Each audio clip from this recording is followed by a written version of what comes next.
নমস্কাৰ, পুনৰ এটি নতুন ভিডিঅ'লৈ সকলোকে স্বাগতম জনাইছোঁ। 2024 লোকসভা নিৰ্বাচনৰ সময়ত মোদী চৰকাৰৰ বিজ্ঞাপন, মোদীৰ গেৰাণ্টি 24 ঘণ্টাই টিভি চেনেল, বাতৰি কাকত, ৰেডিঅ' আদিত দিনে নিশাই শুনিবলৈ দেখিবলৈ পোৱা গৈছে।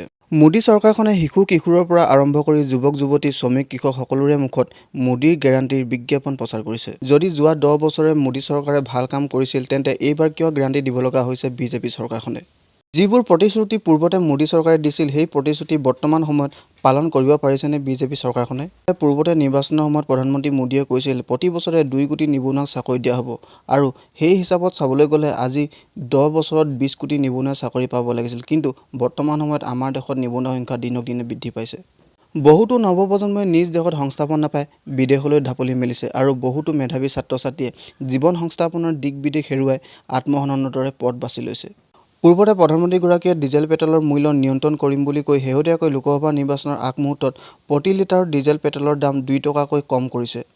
কিন্তু ইয়াৰ বিপৰীতে অসমত খুচুৰা বজাৰত প্ৰতি কেজি আলুৰ মূল্য 5 টকাকৈ বৃদ্ধি পাইছে। এনে কথাত মোদীৰ গ্যাৰাণ্টি আপুনি বিশ্বাস কৰিবনে? অসমৰ 6 জনগোষ্ঠীক জনজাতি মৰ্যাদা দিম বুলি কৈ আজিলৈকে মোদী চৰকাৰে দিব পাৰিলেনে? বিশেষজ্ঞ কমিটিয়ে দিয়া প্ৰতিবেদনখনকো গ্ৰহণ কৰিবলৈ সময় নহ'ল বৰ্তমান চৰকাৰখনৰ। অবৈধ নাগৰিকক 16 মে 2016 পিছত টালি টোপোলা বান্ধি অসমৰ পৰা যাব লাগিব বুলি কোৱা চৰকাৰখনে অবৈধ নাগৰিকক বিচাৰি উলিয়াব নোৱাৰিলে।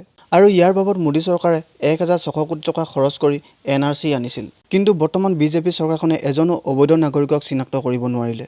ইয়াৰ পৰিৱৰ্তে বিদেশী খেদা চৰকাৰখনে কা আইনখন বলবৎ কৰি অসমীয়াৰ ওপৰত অনিচ্ছা সত্ত্বেও আফগানিস্তান, পাকিস্তান আৰু বাংলাদেশৰ পৰা অহা শৰণাৰ্থীসকলক অসমত নাগৰিকত্ব দিব বিচাৰিছে।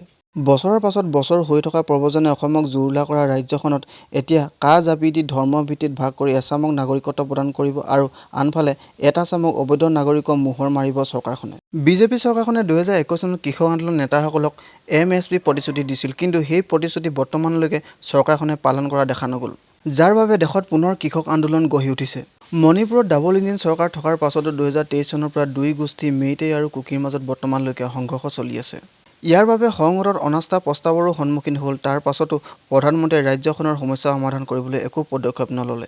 ইয়াৰ পাছতো মোদী চৰকাৰে জনতাৰ জীৱন জীৱিকা সমস্যাৰ সমাধান কৰিছে বুলি মোদী গেৰাণ্টিৰ বিজ্ঞাপন প্ৰচাৰ কৰিছে।